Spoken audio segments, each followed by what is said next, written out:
Snow fell hard that night in the Montana mountains. The kind of storm that silences even the wolves. A man who once lived by war, Cole Bennett, was driving home through the whiteout with his loyal German shepherd, Ranger, when he saw her. A thin 12-year-old girl, barefoot in the snow, clutching a torn blanket and whispering for bread. What began as a single act of kindness soon unraveled into a secret of forged wills, greed, and a fight for justice that would test the soldier's heart more than any battlefield ever had. He didn't know her name was Lily, or that she'd lost everything to the woman who was supposed to protect her. But that night, in the glow of a cabin fire, a broken man and a broken child began to rebuild what the world had taken, a family. If you believe kindness can change a life, type Amen in the comments. And tell us, where in the world are you listening from tonight? The snow had started before dusk, but by nightfall it had turned into a blizzard that swallowed the small Montana town whole. Streetlights along 19th Avenue flickered through the whiteout, glowing like ghosts above the buried roads. Cole Bennett kept both hands steady on the steering wheel of his old Ford pickup, the wipers screeching across the windshield as they fought the storm. In the passenger seat sat Ranger, his 5-year-old German shepherd, thick coat dusted with flakes every time he leaned near the cracked window. Ranger's ears twitched with every sound, eyes alert even in the dim light. He was a big dog, 80 pounds of disciplined muscle and loyal heart, the kind of animal that had seen too much and still trusted his human anyway. Cole glanced at him and exhaled. Almost home, buddy. At 35, Cole had the kind of face time carved from stone. Deep lines at the corners of his eyes, a jaw built from years of clenched silence. His dark hair was cropped short, streaked early with gray at the temples, and a faint scar ran from his right eyebrow down to his cheek, a reminder of a night in Fallujah he didn't talk about. Since leaving the SEALs 3 years ago, he'd traded the war zone for a log cabin on the edge of Bozeman, where quiet was both friend and punishment. The heater coughed out air that smelled faintly of pine and motor oil. Ranger huffed and shifted, tail brushing the dashboard. Then, as they turned the corner near a convenience store, the dog suddenly growled. Low, guttural, the kind of warning that made Cole instinctively ease off the gas. What is it? Through the fogged glass, he saw her, a small figure huddled beneath the store's neon sign. Snow clung to her hair and shoulders, and she held a paper bag like it was the last thing keeping her alive. She couldn't have been more than 12. Cole pulled over, engine idling. The girl's hands were shaking as she reached for the door of the store, which was already locked. She knocked once, twice, then pressed her forehead against the glass. Ranger barked once, sharp. Cole sighed. Stay here. He stepped out into the cold, the wind slapping his face with needles of ice. When he approached, the girl flinched. Hey, he said gently, lifting both hands. You okay out here? Her eyes met his, wide, pale blue, rimmed with red. Her cheeks were raw from the cold, lips cracked and bleeding. She was thin to the point of fragile. Her coat far too light for the weather, the fabric torn at one sleeve. I just need a piece of bread, she whispered. Her voice was hoarse, brittle as dry leaves. Please. Cole felt something tighten in his chest. She reminded him of someone, not in face but in the way she stood, bracing for rejection. He knelt slightly to meet her eyes. What's your name? Lily, she murmured. Lily Harper. Well, Lily Harper, he said, voice low and calm. This isn't a Night for anyone to be out here. Come on. I live just a few miles down the road. Got heat. Food, too. She hesitated, backing away a step. I shouldn't go with strangers. Good, Cole said, nodding approvingly. That means someone raised you right. He offered a faint smile. But you see that truck? He pointed to the Ford. And that dog inside? That's Ranger. He doesn't let bad things happen. As if on cue, Ranger barked once, his breath fogging the glass. After a long pause, Lily nodded. Cole opened the passenger door for her, brushing the snow off the seat. Hop in. We'll get you warm first. Questions later. Inside, the heater whined at full blast. Ranger sniffed Lily's hand, then rested his head on her lap, tail thumping softly. His version of approval. For the first time that night, the girl managed a faint smile. They drove in silence. Outside, the world was a blur of white and darkness. Cole could hear Lily's teeth chattering. You from around here? He asked. She nodded. South End, near the lake. Parents know you're out? Her shoulders stiffened. My mom's gone. Cole waited. He'd learned long ago that silence was better than pushing. My dad died last month, she continued finally, her voice trembling. And my stepmother. She stopped, shaking her head.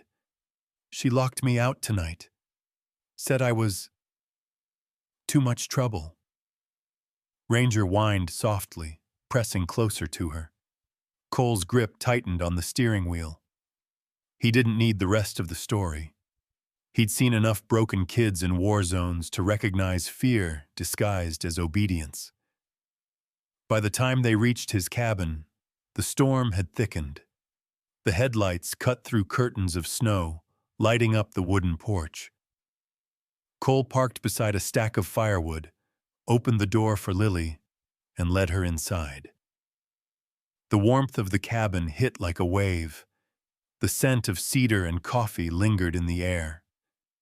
The room was modest. Stone fireplace, worn leather couch, shelves lined with books and old photos. A framed Navy SEAL trident hung above the mantel, tarnished but clean. Sit by the fire, he said, tossing a few logs into the hearth. Flames roared to life, painting the walls in amber light.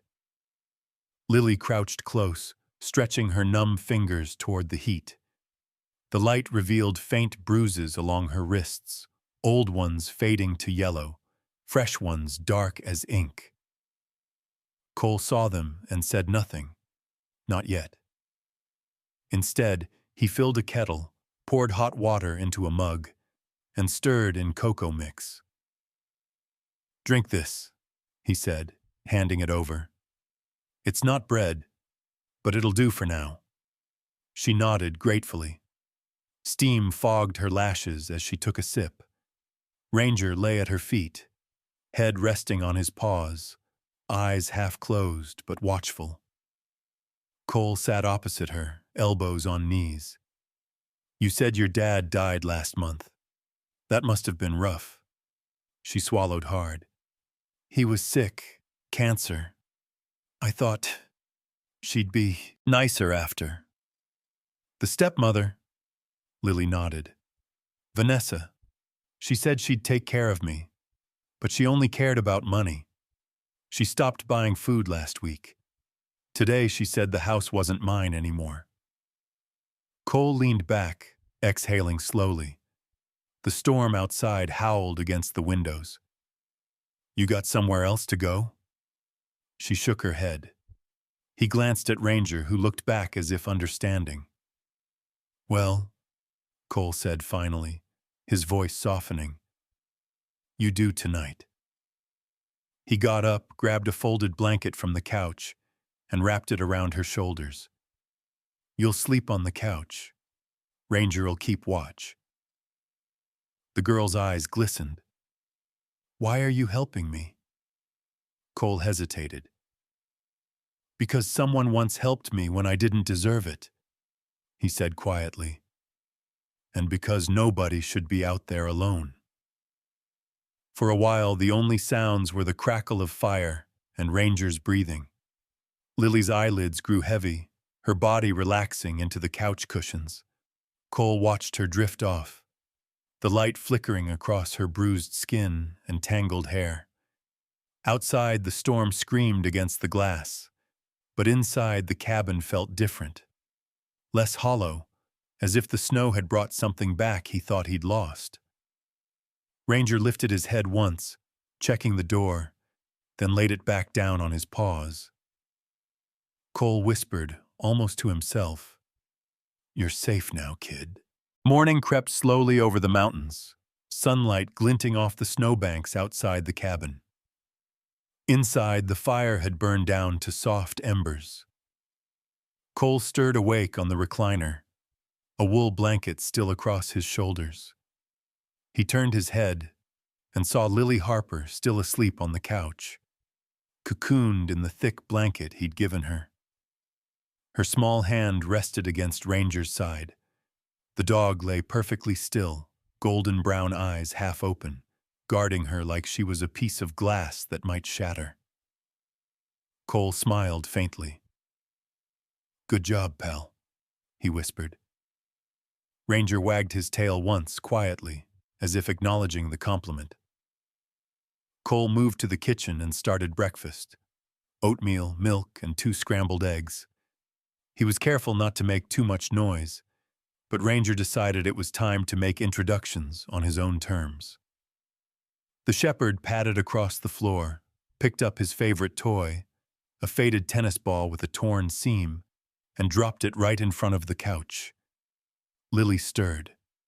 For a moment, confusion clouded her eyes. The kind of confusion that comes from waking up somewhere safe after too long without safety. Then she saw Ranger sitting expectantly, tail sweeping the wooden floor. "Hey, boy," she said softly. Ranger barked once, a sharp, "Good morning."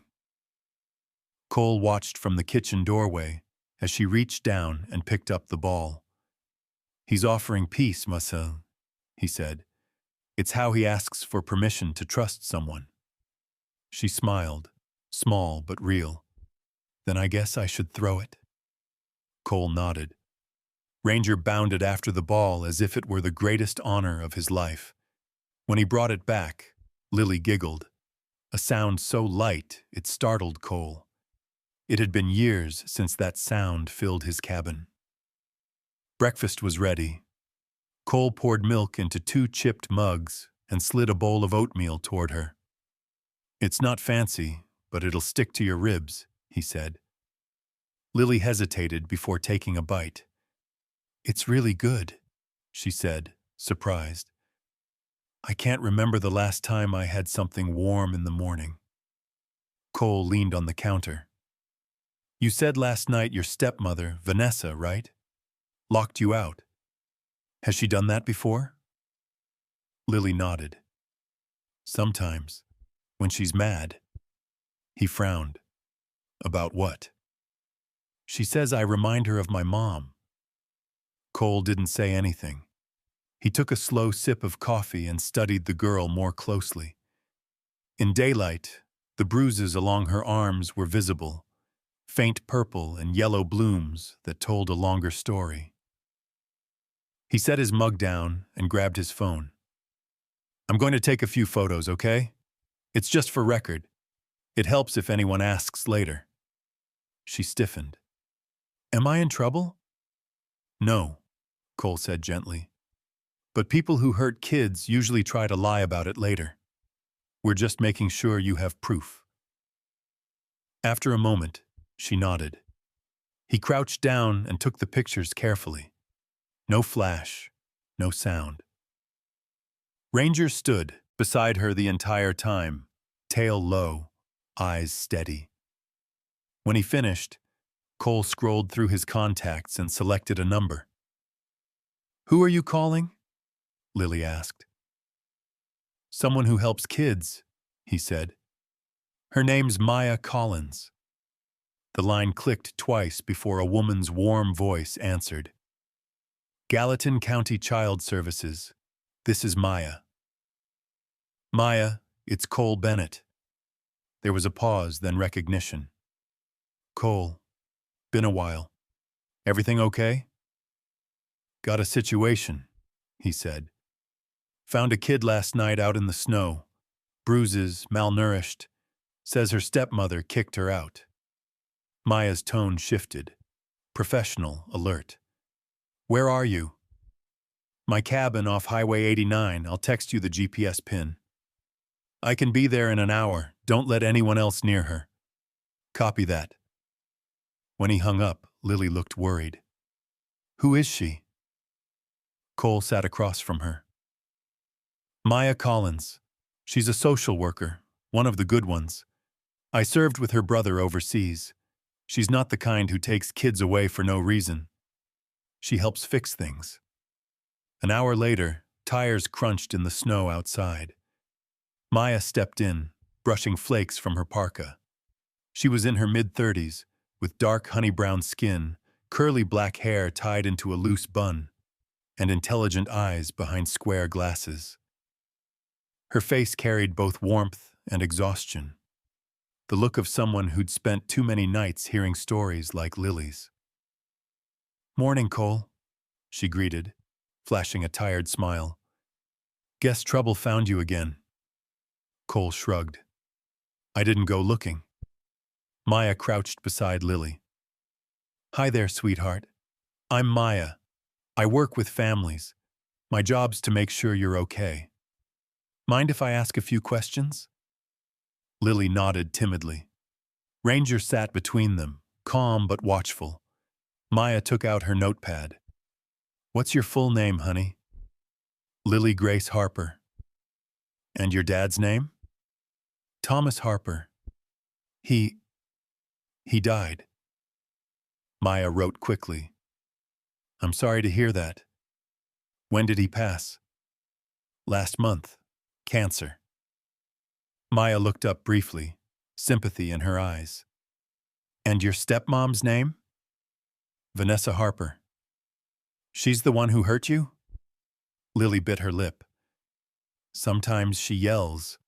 Sometimes she doesn't feed me. Cole crossed his arms, jaw tight.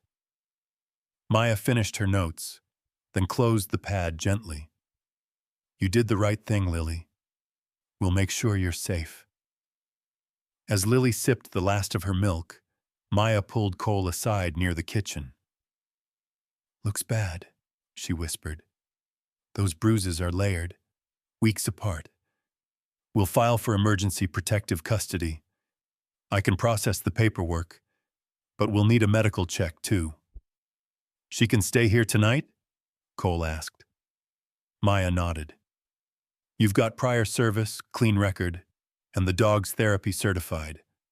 I'll list it as a temporary protective home until we confirm the rest. Cole exhaled. Thanks, Maya. She smiled faintly. You always had a thing for saving strays. He chuckled softly. Guess some habits stick. Before leaving, Maya knelt by Lily again. I'm going to check on some things for you, okay? You stay here with Cole and Ranger. They'll take care of you. Lily nodded. Thank you, ma'am. Maya reached out and brushed a strand of hair from the girl's face. You're braver than you know. When the door closed behind her, the cabin fell quiet again. Snow drifted lazily outside. Lily looked up at Cole. She's nice, she said. Nicer than most grown-ups I've met lately. Cole smiled. Yeah, she's one of the few good ones left. Lily hesitated. Can I tell you something? Of course. My dad told me, before he got sick, that everything he owned would come to me someday. The house, the company, everything. But after he died, Vanessa said there was a new paper. A new will. She said my dad changed it right before he passed. Cole's brow furrowed. Did he tell you about that change? She shook her head. He couldn't. He was too weak to write anything. Cole's instincts prickled.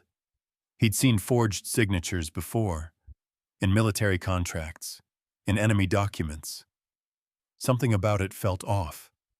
He glanced toward the window, snowflakes swirling against the glass. All right, he said quietly. We'll figure this out. But for now, eat, rest, and let me handle the paperwork. Lily smiled faintly. You sound like my dad. Cole looked away, the words hitting deeper than she knew. Ranger nudged his leg, tail wagging once, as if to remind him he wasn't alone anymore.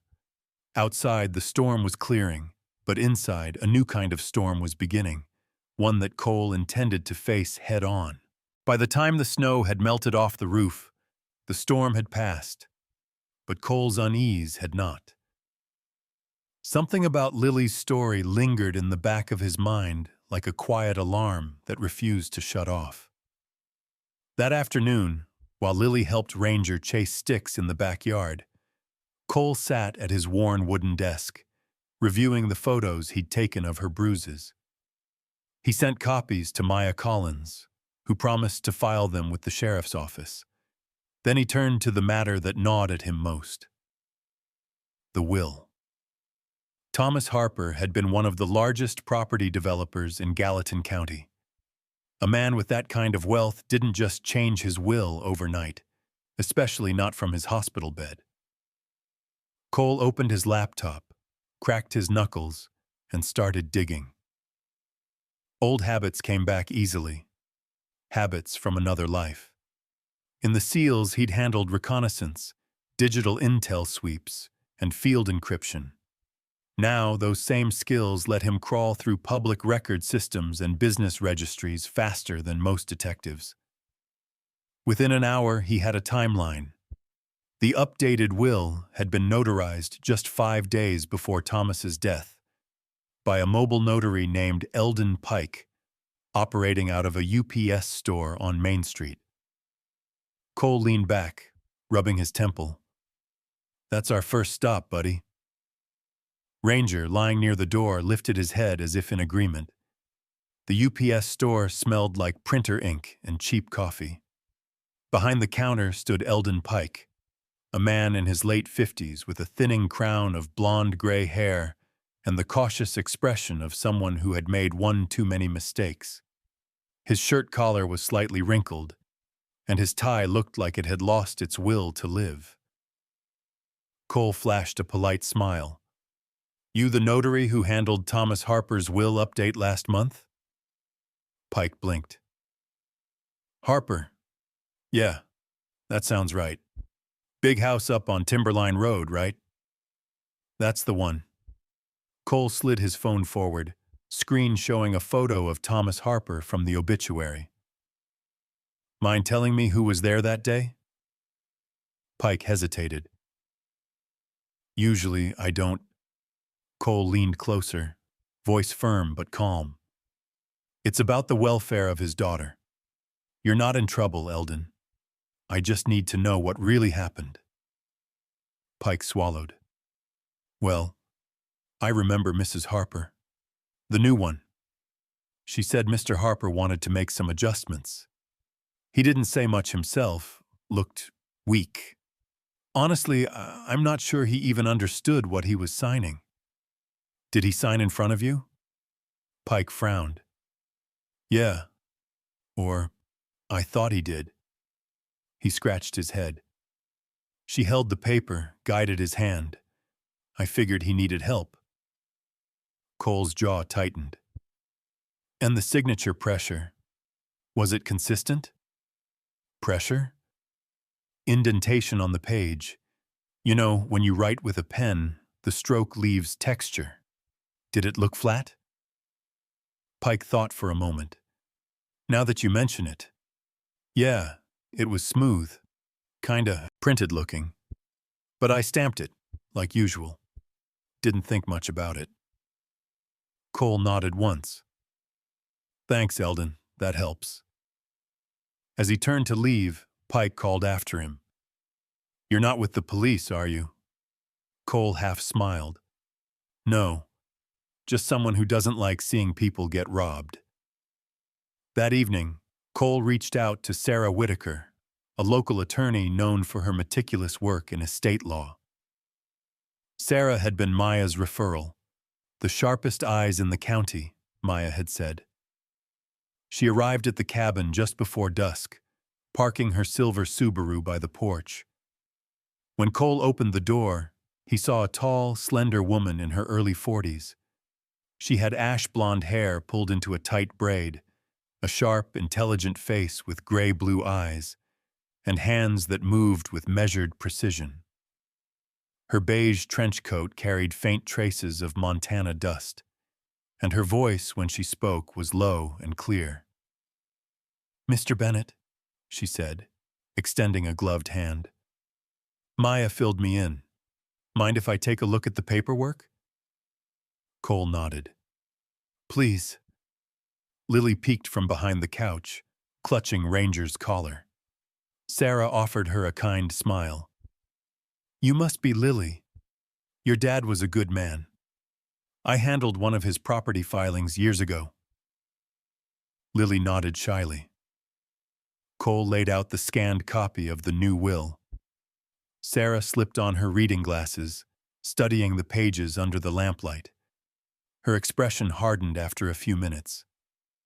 Notice this, she said, pointing at the bottom line. The signature here. See how even it is? No indentation, no ink pooling at the stops. It's what we call a flat signature, typically printed from a scanned image, not pressed by a pen.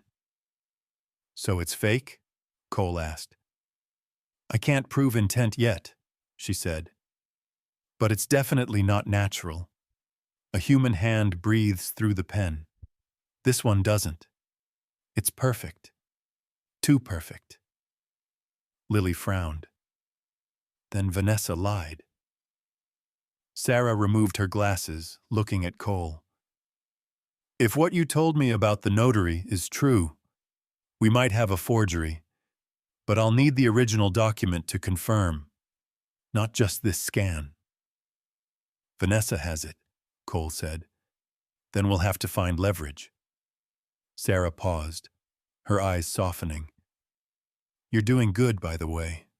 Keeping her safe. Not many would step in. Cole gave a small nod. Guess I've got a habit of finding lost causes. Sarah smiled faintly. Those are the only ones worth finding. Later that night, while Cole cleaned the kitchen, Ranger began circling Lily's backpack, sniffing furiously. The dog let out a low whine, pawing at a small wooden jewelry box tucked inside. What is it, boy? Lily rushed over. That's my dad's. I brought it when I ran away. It was in his office. Cole crouched beside Ranger, gently taking the box. The hinges creaked when he opened it. Inside, under a thin layer of velvet lining, something rattled faintly. He peeled back the fabric, and there it was. A tiny brass key, barely an inch long. Lily's eyes widened. I didn't even know that was there. Cole held it up to the light. Looks like a safe key. Old model, probably from his study. Sarah, who was still packing her notes, stopped mid-motion. If that's what I think it is, you might have just found the missing piece. Cole exchanged a look with her. You mean the original will? Or something even better, she said quietly. Something that proves who forged it. Outside, the wind howled across the valley again, but this time it sounded less like winter and more like the beginning of a reckoning. The next morning, frost still hugged the windows of the cabin when Sarah Whitaker arrived again, briefcase in hand, scarf wrapped neatly around her long coat. Cole had barely slept. The tiny brass key they'd found the night before rested on the kitchen counter between 2 mugs of coffee, glinting faintly in the morning light. Sarah set her papers down and exhaled. "I filed a motion late last night," she said. "Judge Owens approved a limited search warrant, only for Thomas Harper's study. It's not much, but it's something." Cole nodded. "That's all we need." Ranger stood by the door, tail swishing slowly, as if he already knew adventure was coming. Lily sat at the table, bundled in an oversized flannel shirt that nearly swallowed her. "Do we have to go back there?" she asked quietly. Cole crouched beside her. "Only for a bit. We're just picking up what's yours." Her eyes lingered on the key. "He used to keep everything locked up in his study," she whispered. "He said it was the only room in the house that still felt honest." Cole gave her a reassuring nod. "Then we'll make sure it stays that way." The Harper estate sat high on Timberline Road, a house too large for warmth. The long driveway was lined with dormant birch trees, their silver trunks like bones under the gray sky. When Cole parked near the garage, Ranger growled softly, hackles rising. Standing at the top of the steps was Deputy Derek Lawson, a man built like the hills, broad-shouldered, early 40s, with a square jaw and a beard that couldn't decide between brown and red. His uniform was immaculate, boots polished, badge gleaming in the pale sun. Cole had known him for years, back when they both served, Cole in the Navy, Lawson in the Army Rangers. They'd met during a joint training exercise in Arizona and had stayed in loose contact ever since. "Bennett," Lawson greeted, voice rough but warm. "Heard you've been stirring up trouble." Cole smirked. "Only the good kind." Lawson shook his hand firmly. "Sarah briefed me. Limited search, 1 room, keep it clean. You lead me to the safe, I do the paperwork." Sarah joined them on the porch, flipping open her warrant folder. "Deputy Lawson, this authorizes entry into Mr. Harper's study and seizure of any documents related to estate succession or guardianship. We keep it narrow. No one wants a lawsuit from Mrs. Harper."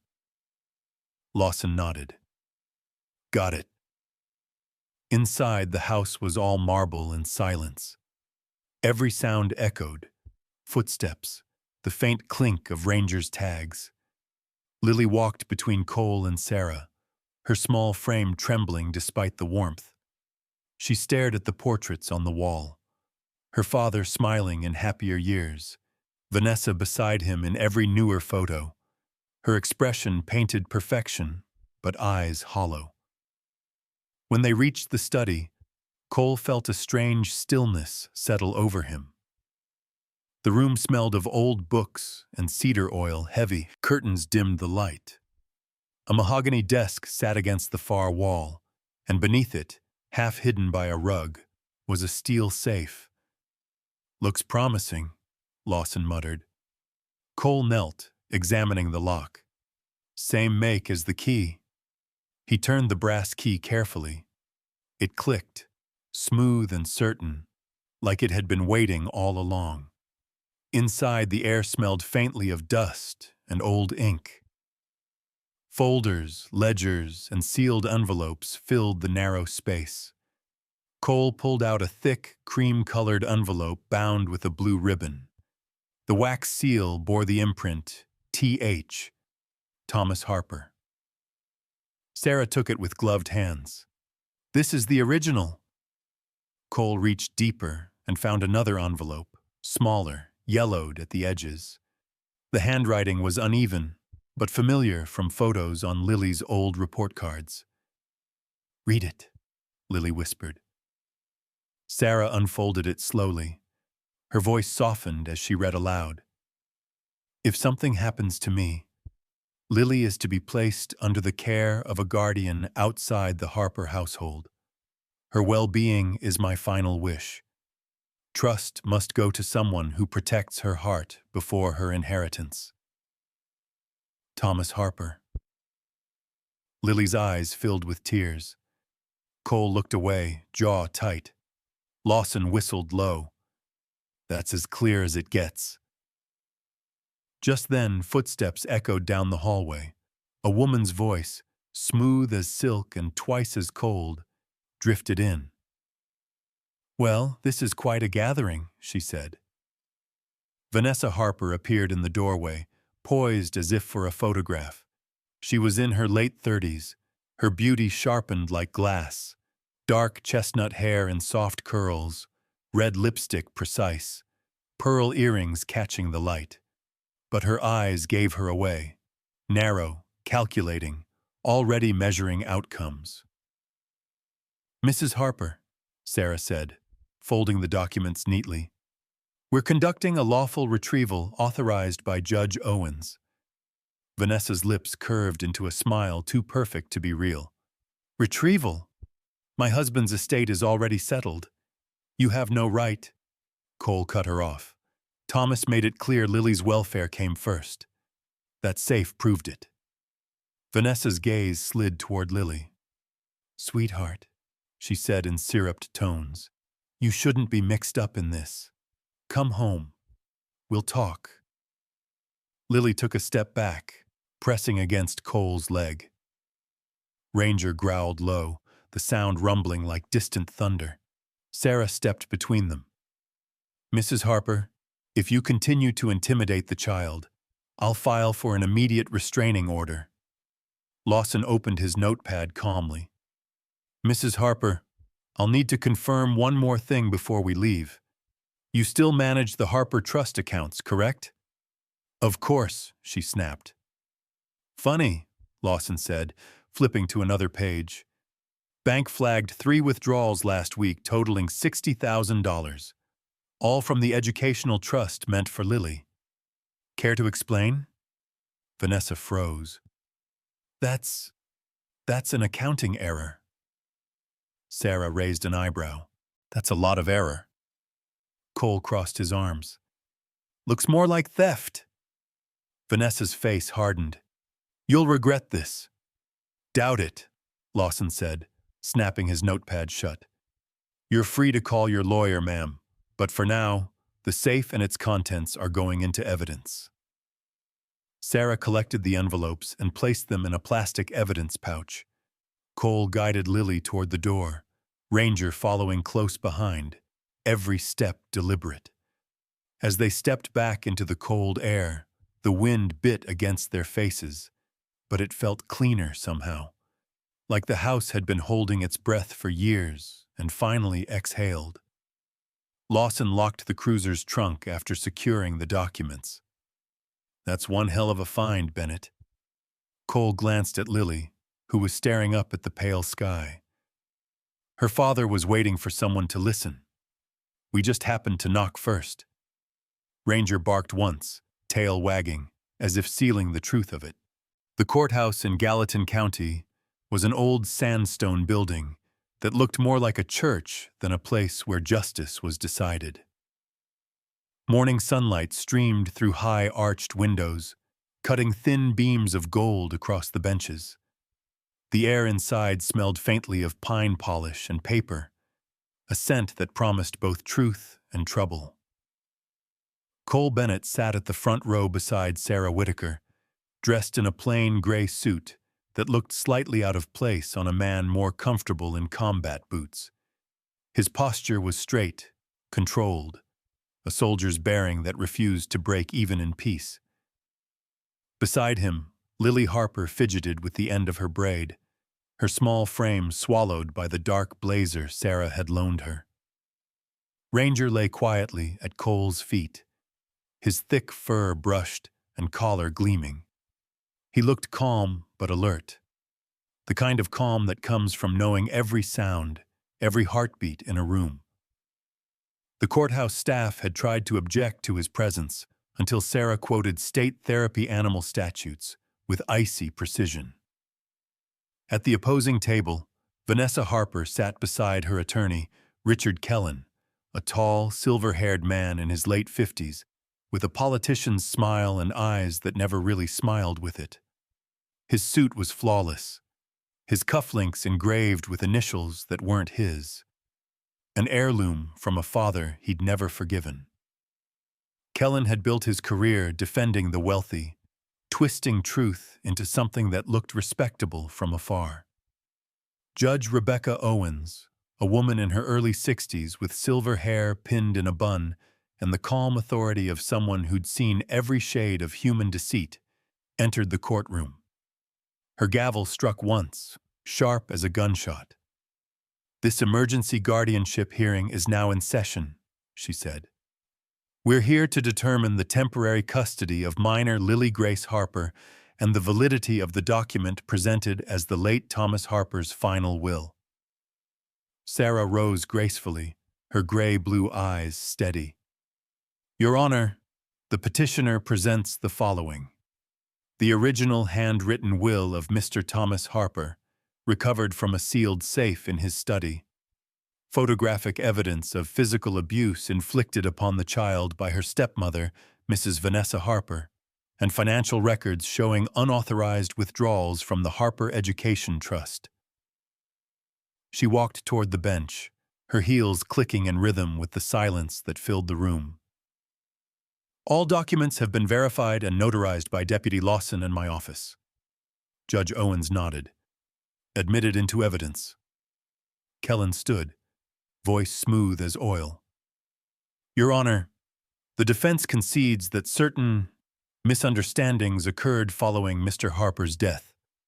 However, Mrs. Harper categorically denies all allegations of abuse. The child in question has exhibited behavioral issues consistent with trauma and rebellion, and my client merely enforced appropriate discipline." At that, Lily's small hands clenched into fists on her lap. Cole's jaw tightened, but Sarah's quiet hand on his arm kept him still. The judge peered over her glasses. "Discipline does not leave bruises the shape of fingertips, Mr. Kellen." Kellen's smile faltered. "Children bruise easily, Your Honor, especially when—" Sarah cut him off, her tone firm. "Especially when they're locked outside in freezing weather without food or supervision." Judge Owens raised a hand. "Enough. I'll see the evidence first." Sarah projected the photos onto the screen. The images appeared. Faint purple bruises across a small wrist, a shoulder, a bruise half hidden near Lily's ribs. The courtroom went silent except for the faint hum of the projector. Even Kellen looked away. Vanessa, however, stayed unnervingly still, her expression schooled into pity. She dabbed her eyes with a handkerchief she didn't need. "Lily has always been dramatic," she murmured, just loud enough for the court to hear. "She runs away whenever things don't go her way. I tried to love her, but she rejected me." Cole exhaled slowly. He'd seen that performance before, in interrogation rooms, from people who believed lies could outlive truth if they said them softly enough. When Sarah called him to the stand, he stood with calm precision. "Mr. Bennett," she began, "how did you come to meet the minor, Lily Harper?" "I found her outside a convenience store during a blizzard," Cole said evenly. "She was underdressed, underfed, and terrified. My dog, Ranger, located her before I did. I brought her home and notified child services within the hour." "Did she tell you who had locked her out?" "Yes, her stepmother, Vanessa Harper." Kellen rose. "Objection. Hearsay." Sarah countered instantly. "The statement was made during a rescue and qualifies under the emergency exception." Judge Owens nodded. "Overruled. Continue." Kellen approached for cross-examination, smile returning. "Mr. Bennett, You're a former Navy SEAL, correct? Yes, sir. Special operations, multiple tours overseas? Yes. Tell me, Mr. Bennett, do you often take the law into your own hands? Old habits die hard, don't they? Cole's eyes were steady. Old habits taught me to follow chain of command and protocol. I documented every action I took that night. You can verify with Ms. Collins's report. Kellen frowned. So you're saying this isn't some misguided savior complex? Cole leaned forward slightly. No, sir. It's called doing the right thing. A few spectators in the courtroom murmured softly. Even Judge Owens's mouth twitched in what might have been approval. Sarah called her final witness, Maya Collins. Maya entered with her usual calm professionalism, a folder tucked under one arm. She took the stand, posture straight, voice unwavering. I conducted the initial welfare assessment on Lily Harper based on living conditions, visible injuries, and psychological distress. I deemed it unsafe for her to return to Mrs. Harper's custody. Sarah nodded. And your recommendation? Maya glanced toward Cole and smiled faintly. Temporary placement with Mr. Bennett. He has prior caregiving certification through a veterans community program, a stable residence, and an emotional support dog trained for trauma recovery. The child's emotional response to both indicates a high level of safety and trust. Judge Owens folded her hands. Do you believe this placement serves the child's best interest? Yes, Your Honor, without hesitation. Vanessa rose abruptly, eyes blazing. This is outrageous. That man is a stranger. Judge Owens struck her gavel. Sit down, Mrs. Harper. You will have your chance. After a long silence, the judge reviewed the documents again. The will, the photos, the trust withdrawals. When she finally spoke, her tone was quiet but decisive. This court grants emergency protective custody of Lily Grace Harper to Mr. Cole Bennett, under the supervision of Child Services. The evidence of abuse and financial misconduct will be referred for further investigation. Mrs. Harper, you are prohibited from contacting the minor until review. The gavel came down with finality. For the first time in weeks, Lily smiled, a small, trembling smile that reached her eyes. Ranger stood, tail thumping once against the bench. Cole placed a hand on her shoulder. You're safe for now, kiddo. Sarah exhaled, tension easing from her shoulders. One battle down, she murmured. Outside, the courthouse bell tolled noon. Snowflakes drifted lazily through the clear air. For the first time since Thomas Harper's death, Bozeman felt like it was thawing, one truth at a time. The first true day of spring in Bozeman came with soft rain instead of snow. It tapped lightly on the windows of Cole's cabin, dripping down the glass like a steady heartbeat. Inside, the air smelled of coffee and cedar wood. Ranger lay stretched out near the hearth, head on his paws, eyes half closed, but ears twitching at every sound. Cole sat at the kitchen table, a half-opened envelope spread before him. One they'd found wedged behind the original will. The paper was yellowed, the ink faintly smudged, carrying that strange mix of ink, oil, and dust that only time could create. It wasn't part of the will, but Thomas Harper's handwriting was unmistakable. The letter had never been sealed. He read the first line again, voice low. If you are reading this, it means I didn't get to say goodbye. There are things Vanessa must never control, especially Lily's future. Cole leaned back, rubbing his temple. He knew, he muttered. Ranger huffed as if agreeing. At that moment, a knock came at the door. Sarah Whitaker stood outside in a tailored black trench coat, raindrops clinging to the edges of her braid. She held a manila folder in one hand and a travel mug in the other. "Still digging through ghosts, I see," she said as she stepped in. "Thomas left a letter," Cole said, handing her the envelope. Sarah slipped on her glasses, scanning it quickly, her brows knit together. "This matches his handwriting. Same ink, same rhythm. But look here." She pointed at a faint smudge near the bottom corner. "That's printer oil. Thomas always had his documents printed on fine cotton paper, at Bozeman Printworks. That's where he did all his legal stationery. Maybe they remember what was ordered." Cole stood. "Then that's our next stop." Ranger stretched, tail thumping once against the floorboards. Rain or not, he was ready. Bozeman Printworks sat at the edge of downtown, a red brick building that had seen better decades. Inside, the smell of toner and machine grease filled the air. Rows of old offset presses lined the walls like patient metal beasts waiting for orders. Behind the counter was Frank Dillard, a man in his late 60s with a wiry frame, nicotine-stained fingers, and eyes the color of fog. His white hair stuck out in disobedient tufts, and his shirt bore faint smudges of ink no amount of scrubbing could remove. Despite his rough edges, he moved with the precision of someone who'd spent a lifetime making sure every letter landed exactly where it should.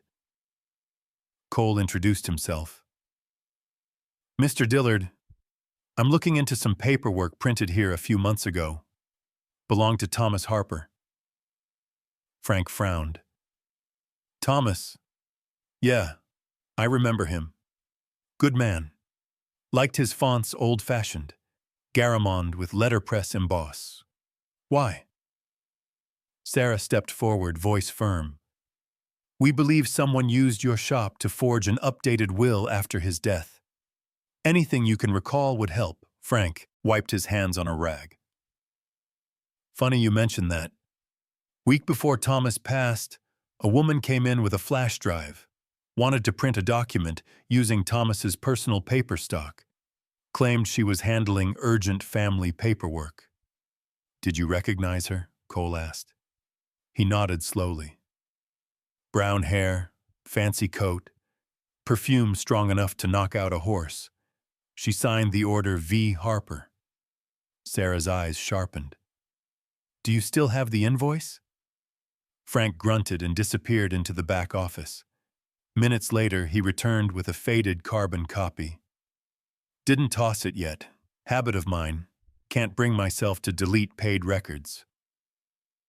The document date matched 5 days before Thomas's death. The description read, "Will draft, 5 pages, cotton linen stock, embossed seal, request canceled." At the bottom was a red mark. "Print canceled. Order paid in cash." Cole exchanged a look with Sarah. "So she printed a version, then canceled it once Thomas died." "Exactly," Sarah said. "Meaning the updated will was never signed, just prepared." Ranger suddenly lifted his head, nose twitching toward a shelf stacked with paper rolls. He walked over and began pawing at a small metal waste bin. Inside, beneath old rags, lay a crumpled piece of thick stationery, the same cotton weave as Thomas's letter. Faint embossed letters showed a name that had been half torn off. Harp. Frank blinked. "Well, I'll be damned. That's from the canceled batch. Must have tossed it." Sarah took it carefully, examining the faint indentations. "See here, Cole? The outline of the notary seal is mirrored backward. They pressed it without ink to test alignment. That proves it wasn't notarized properly, just staged for scanning." Cole felt something hard settle in his gut, anger mixed with relief. It's over for her. By the afternoon, Sarah had filed the new evidence with Judge Owens and forwarded copies to Deputy Lawson. The response came quickly. a formal investigation into document forgery, fraud, and child endangerment. Vanessa's elegant house of lies was collapsing brick by brick.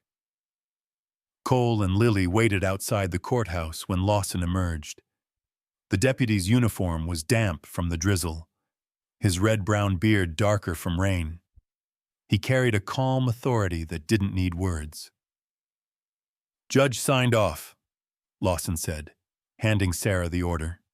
"Search and seizure for all electronic devices tied to Vanessa Harper.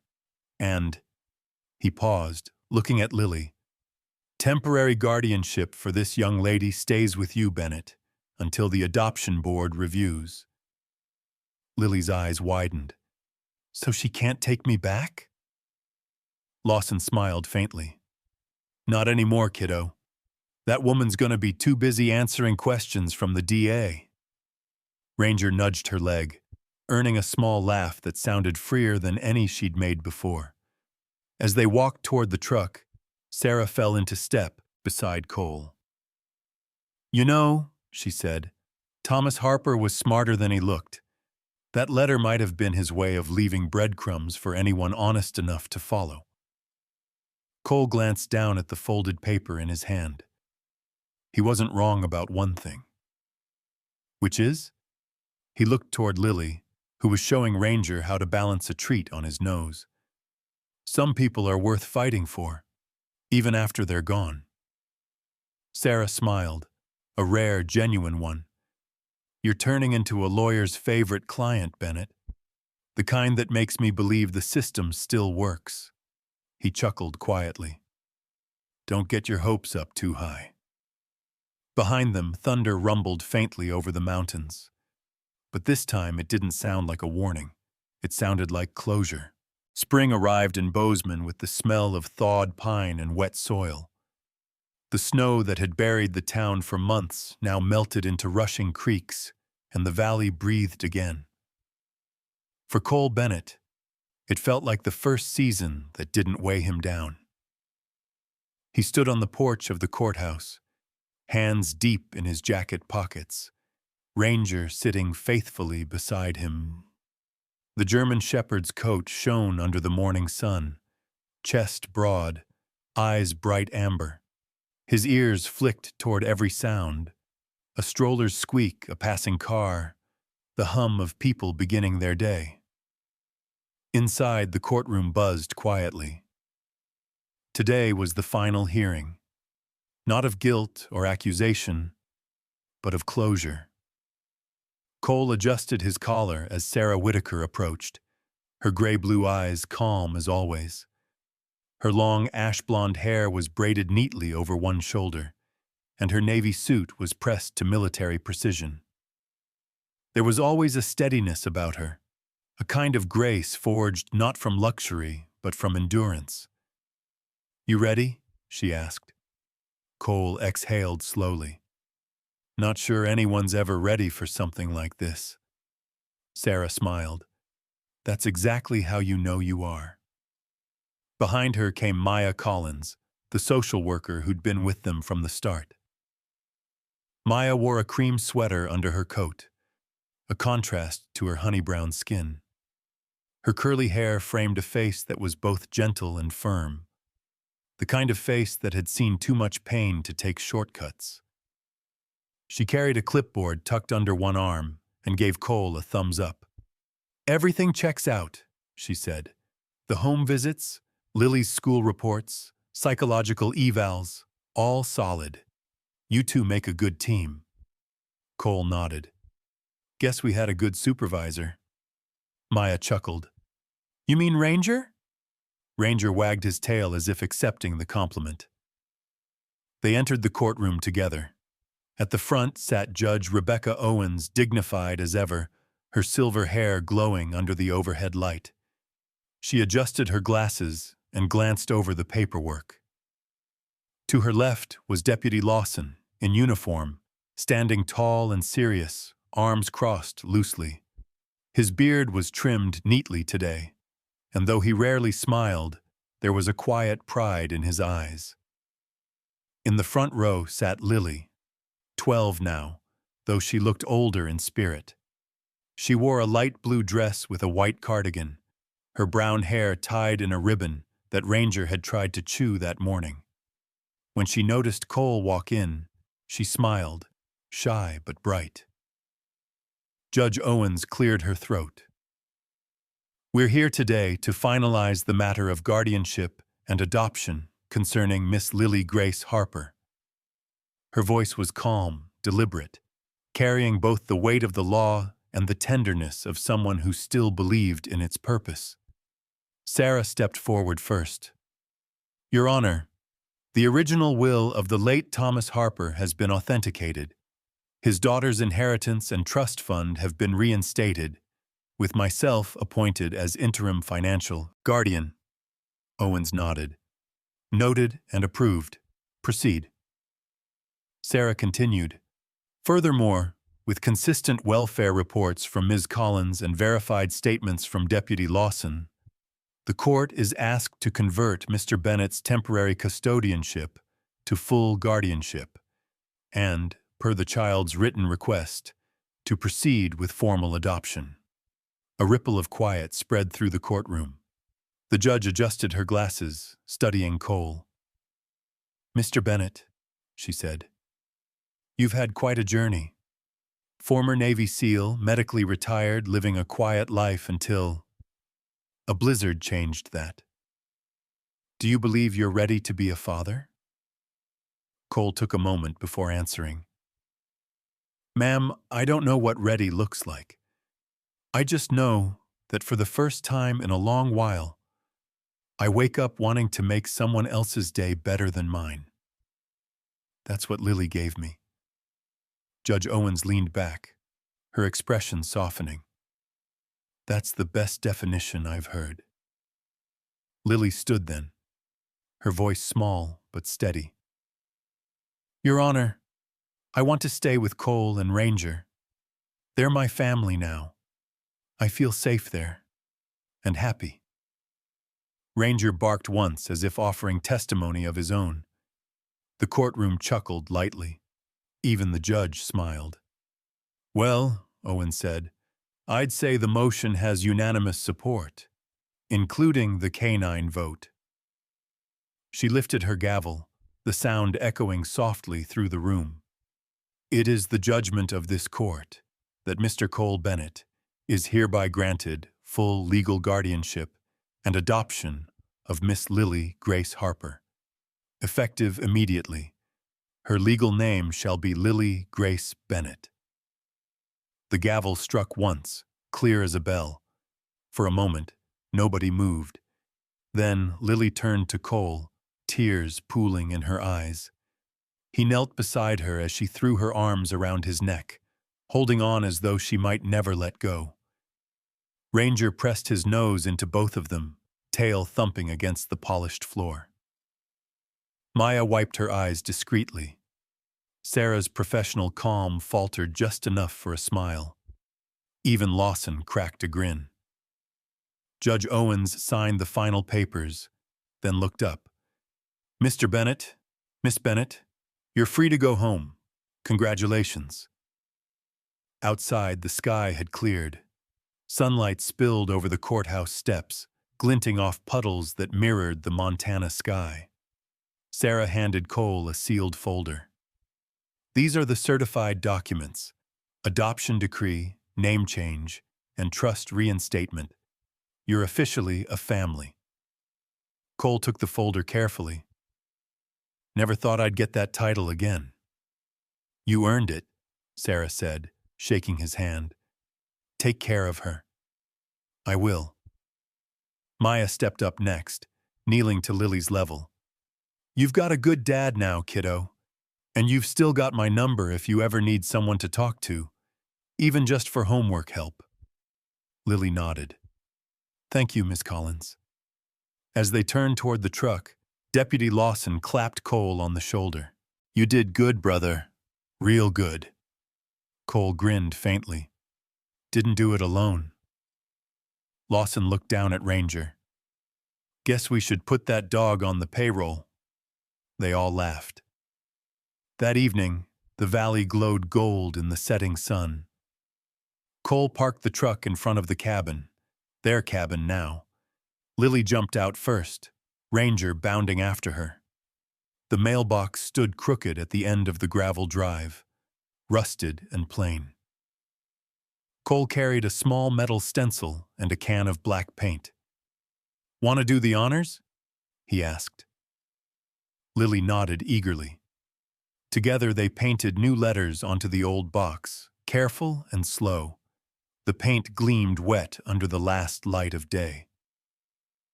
Cole and Lily Bennett. When they finished, Ranger sat beside them, tail sweeping the dust. Lily leaned her head against Cole's shoulder. "Looks perfect," she said softly. Cole smiled.